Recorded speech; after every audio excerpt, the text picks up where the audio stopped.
I've certainly missed the Indian market.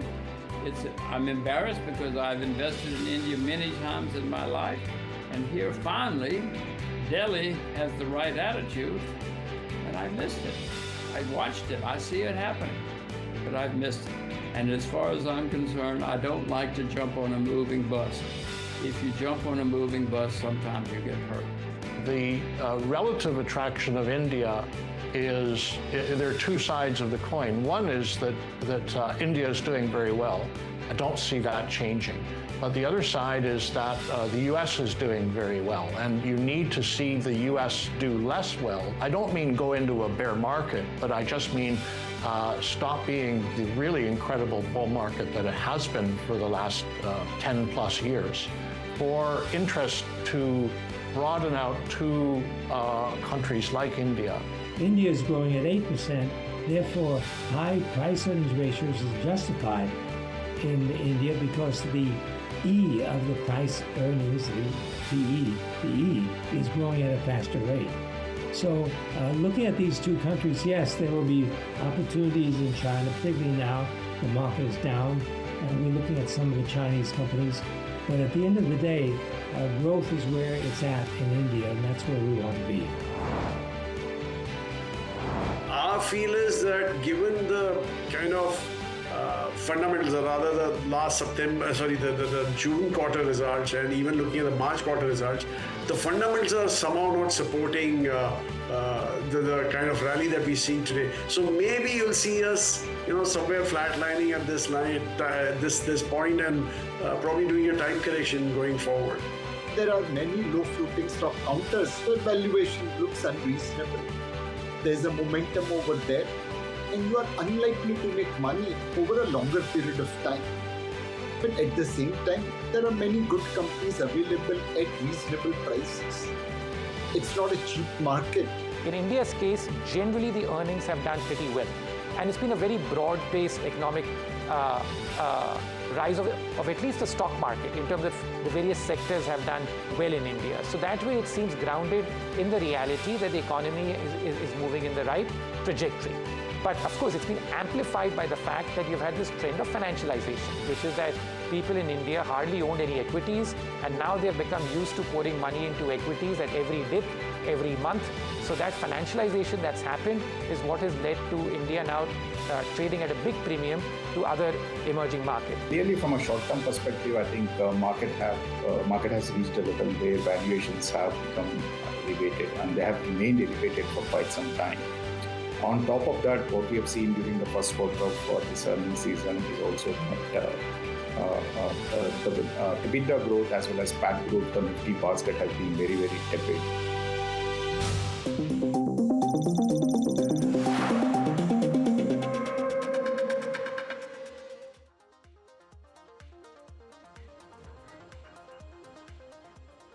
Hello and welcome. I'm Harsh Saita. With me is Agam Vakir. You're watching NDTV Profit. This is a very special show that we are bringing you with regard to valuations in India. We've clocked record highs multiple times this week, Agam. Yeah.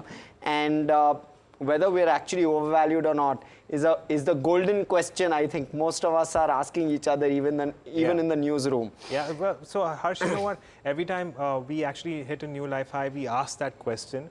And every time we have hit a major milestone, there is always some conjecture. But I guess there's also a little bit of a difference between, firstly, several pockets, also in terms of market capitalization, several sectors. So this is what we're going to try and decipher in the show today, right, Harsh? Going to be a very interesting one. But first off, let's talk about where we are on the Nifty today. We clocked a new record high today as well, right. 25,250 breached. But we're trading in a very, very tight band. We're trading in a 60-point band, at least in trade today, which is extremely tight, but the markets have been very, very resilient. We've been off the all-time high all day today. Yesterday's all-time high was 25,192. We've been off that pretty much through the day, which is what is really admirable. And we've stood by some of those gains that we've made through the week. 1/3% higher on the Nifty. The broader markets outperforming. They're doing well and way better than the benchmark itself. Pretty much all sectors in the green except Nifty FMCG. That little pocket mildly in the red. Nothing too major there in terms of the way that one is shaping up. But the Bank Nifty getting stronger as the day goes by. 0.5% higher on the Bank Nifty, 1.7% on the Nifty Pharma. That's the one which we need to look out for. We've seen IT participation, banks a little bit, and now we've seen a very strong pharma participation come in the latter half of this week. With that in context, let me bring on board both our guests. We have Feroze Azeez with us, Deputy CEO at Anand Rathi Wealth. First off, to start this conversation, good afternoon, Feroze. You know, you've spoken to us in the past at least about how small mid-cap valuations have started to get slightly overheated last quarter, if I recall our conversation. Let me first take it to the benchmark. Do you believe that valuations still looking decentish because we are at mean valuations?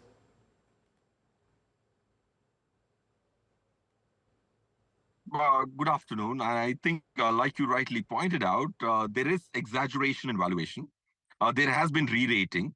I think it's, if you look at the valuations of several companies, they are even 3 sigma greater than the average PE they've commanded, assuming PE is a reasonable barometer for valuation. That's point 1. Point 2, if you look at the full PEs of the entire index, they're quite deceptive sometimes. There are some loss-making companies who have just come into profit. They really distort the Ps, especially in mid-cap. There is 1 or 2 companies which you remove because they are at 600 P. Because they, in effect, were loss-making businesses. They've started making some profit. So it's very important to strip the index out of some of these extremes to understand the actual valuation at an index level. And most portfolios may not even have that stock in the mid-cap space. But they may have some other stocks. So point is, in the broader market, I personally believe the devil is in the detail, point 1. In large caps, you can still make generic comments, but in the small and mid cap space, going very, very bottom up is critical in terms of valuation. And I would not be wrong in saying there are some of those companies greater than 3 times standard deviation from their means. You know, at this point about that Feroze has made with respect to the devil in the details, you do in fact have companies like Nykaa, where your operational metrics on an operational level, profits are still very thin. So naturally, the price to earnings ratio will look extremely inflated if you consider that particular metric in this case. Even if when you consider something like a Zomato, that particular valuation again will look extremely, extremely high, because it has only very recently gone into the mode of profitability. A lot of runway left for these companies to come through, and there is also a lot of anticipation with respect to profitability going forward. And even when you do see about 20% revenue growth in terms of profitability, there is a lot of expectation built into the kind of, well, prices that you're seeing on these share prices. But you know, that said, I want to very quickly take you through the kind of traction that we've seen in terms of returns for the Nifty 50 and compare it to something like the mid-cap and the small-cap index. So on a year-to-date basis, we do have about a 13% return for the Nifty, and by that I mean financial year-to-date, a 13% return for the Nifty, and in comparison, a 24% return for the mid-cap index, and a whopping 27% return for the small-cap index. Now, just imagine if you had actually invested at the start of this financial year in the small cap index, you would have already made 27% on your investment. So that's the kind of traction that we're seeing as far as your broader markets are concerned. And I believe even on a calendar year to date, we are looking at a 30% return for the small cap index. We also have with us Mayuresh Joshi. He's the head of research at Marketsmith India, who's joining us on the show. Mayuresh, let me also address this question to you now. Broader markets, valuations, frothy, and what would you say when it comes to names like, well, Nykaa and Zomato, which have actually gone very recently into profitability, as Feroze was making the point that it could potentially distort valuations to a certain extent. How would you then address whether or not there is in fact froth in broader markets right now? Hi, Argam. Hi, Feroze. No, two things. One, in terms of the broader metrics that we probably monitor, uh, broader markets, obviously, certain pockets are indeed looking very, very frothy. Uh, by frothy, I would mean the expectation now largely over the next 2 to 3 years in terms of earnings growth, whether that will exceed A, the expectations on the street, and two, in terms of their own earnings momentum, whether they can outbeat what probably they have done in the last 2 to 3 years in their own record, as well as outbeat the industry or the peer comparison as well. So I think very difficult to gauge in terms of how macro conditions and micro conditions will play out over the next 3 years. Last 3 years post-COVID, it has been a one-way move, both in terms of earnings stability, earnings recovery, and therefore re-rating, which has probably happened in terms of forward multiples for a lot of these sectors at play. Therefore, I think the expectations that are now largely getting built in is whether they will sustain this earnings momentum, not just for a quarter or two, but compound this earnings growth over the next couple of years, 3 years to say the least, and therefore sustain the premium multiples that has already got re-rated in terms of forward numbers. So if earnings don't come through, Argam, unfortunately, for a whole host of these companies, it might lead to derating of price earning multiples as annualized earnings start cramping up. And therefore, as the derating cycle happens for certain pockets within the broader markets, you'll also see a correlation in terms of their price move. Therefore, being selective in these markets and again, normalizing your return expectations. I was just hearing you out the kind of returns that the markets have delivered, not just for this financial year, for the last 2.5 years, is also one element that has to be kept in mind by investors going forward as well. All right, Feroze, let me come back to you. So you've spoken of broader markets and pockets therein where valuations are slightly elevated, some beyond the three standard deviations beyond their typical valuations, mean valuations. Talk to us about the benchmark itself, because what most analysts on the street seem to be suggesting is that the benchmarks don't look too overvalued despite us hitting record highs. And just talk to us about whether earnings can continue to catch up in terms of what's the earnings growth like, because we've seen a very solid earnings growth cycle. Can that continue in your view on the benchmark? Yes, so of course, earnings is something which is very, very critical, like Mayuresh Saab said. But I personally think there's also another couple of variables in the current rally which have become very, very critical. Because all said and done, there is a lot of liquidity which has driven prices up and the re-rating has happened. Liquidity explains the differential valuations of the similar stocks in the same sector. And free float also determines what kind of re-ratings are possible or what kind of de-ratings are possible. So a company with a larger free float in a pessimistic space can also have a larger correction. And on the other side, the movements on the upper side are also higher because there's very little stock. Most of the stock has been gobbled up by the index funds. Because as index funds start becoming more and more prominent, most of the Nifty company stocks, free float might be free float technically, but it's not there in the market. And it's not going to come into the market if EPFO puts 2 lakh crores more.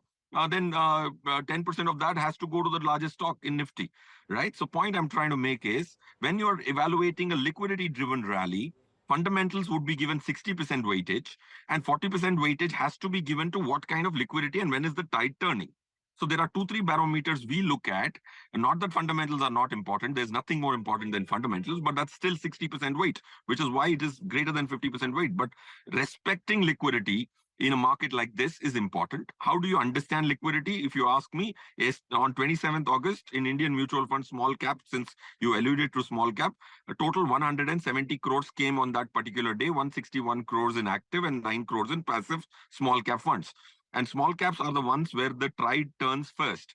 So unless I see 5 consecutive days of small cap redemptions, I would say that still people have not come to reality and mean reversion has not begun.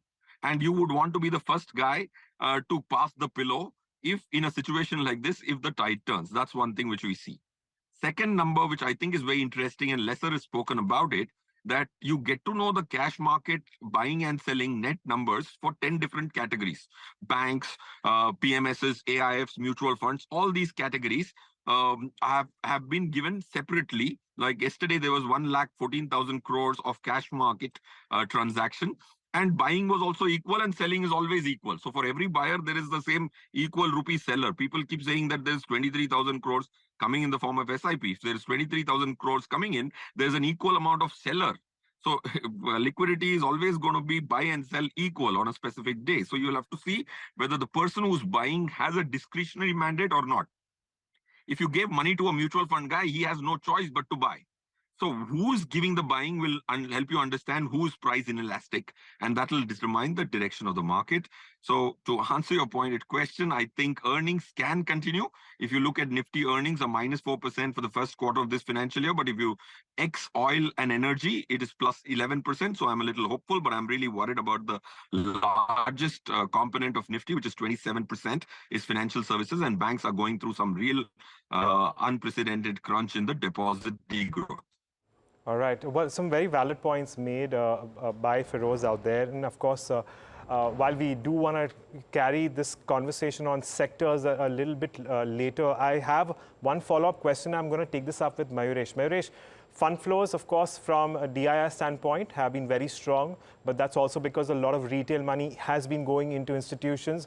On the other hand, when it comes to fund flows from foreign institutions, it's been a little bit more volatile. That is also perhaps a function of what's happening in markets abroad. But the US markets have had its own challenges, own set of challenges. And still, while we don't have as much support from FPIs, we continue to go from strength to strength. My question is that, what are the potential risks at this point in time that could suck out this liquidity and that could potentially be immediate in nature, that could also perhaps lead to a meaningful correction? What are the risks that you can perhaps foresee at the moment? So, Arkham, I think over the last 3 years, we've gone through an upside in the interest rate cycle. We've seen a couple of wars. And still, I think the markets have remained resilient. Obviously, as Feroze mentioned, the liquidity remains extremely strong for our markets at this juncture. And there were a lot of points raised that a lot of money is getting diverted from fixed deposits or household savings into the equity market. Interestingly, I think a couple of reports that I was just reading through, till the last financial year, almost 10 trillion odd rupees have still got parked into fixed deposits. Obviously, now the expectations in terms of the overall asset pool that India has of almost 32 odd trillion, so 10 trillion in fixed deposits, you've got around 4 odd trillion in small savings as well, and the rest skewed in terms of other investment classes as well. The expectations of India growing at 8%, and therefore financial services expected to grow even faster, specifically the banking system, is something that is concerning the regulator. And therefore, I think... Right, Mayuresh, I'm sorry, we'll have to interrupt you. We will have to cut across live to the Rising Rajasthan Summit being held in Mumbai, where Karan Adani, the MD of Adani Ports and SEZ, is addressing an audience. Here you go. We have commissioned a 5 gigawatt solar park at an investment of 30,000 crores. Between our 3 cement plants in the states, we have already invested 15,000 crores. We have invested 8,000 crores in the thermal power generation facility in Kawai. In addition, we have also invested in the development of the Jaipur International Airport. In total, so far, the Adani Group has invested in excess of 70,000 crores and have generated 37,000 jobs in Rajasthan. Through the Adani Foundation, we work on promoting sustainable livelihood, climate action, community development, health, education, and nutrition. Our work in Rajasthan spans across 239 villages and covering almost 3.35 lakh people. I would like to thank Honorable CM and the state of Rajasthan for their continued support. And with the investment climate that has been provided, we will be soon signing a new MOUs for our renewable energy, for our cement expansion, and for our airport expansion. So thank you, Honorable CM, for your continuous support. Thank you. Jai Hind.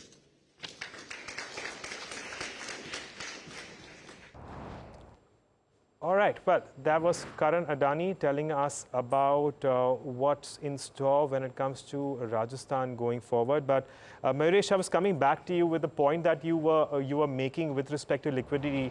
If you could go ahead and finish that particular point that you were making there. Sure. So I think the expectation now is that the system will need greater traction in terms of accelerated support for growth sectors and growth industries where the government is putting a large part of their capex.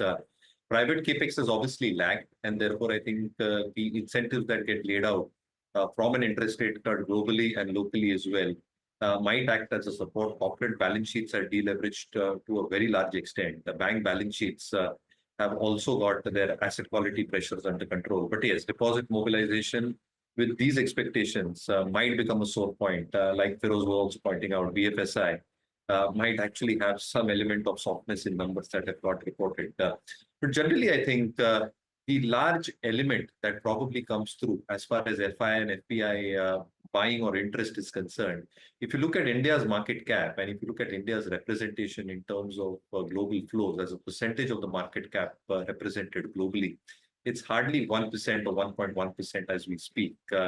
We should at least be around 4% in terms of our representation solely based on this criteria, leaving aside other points at this juncture.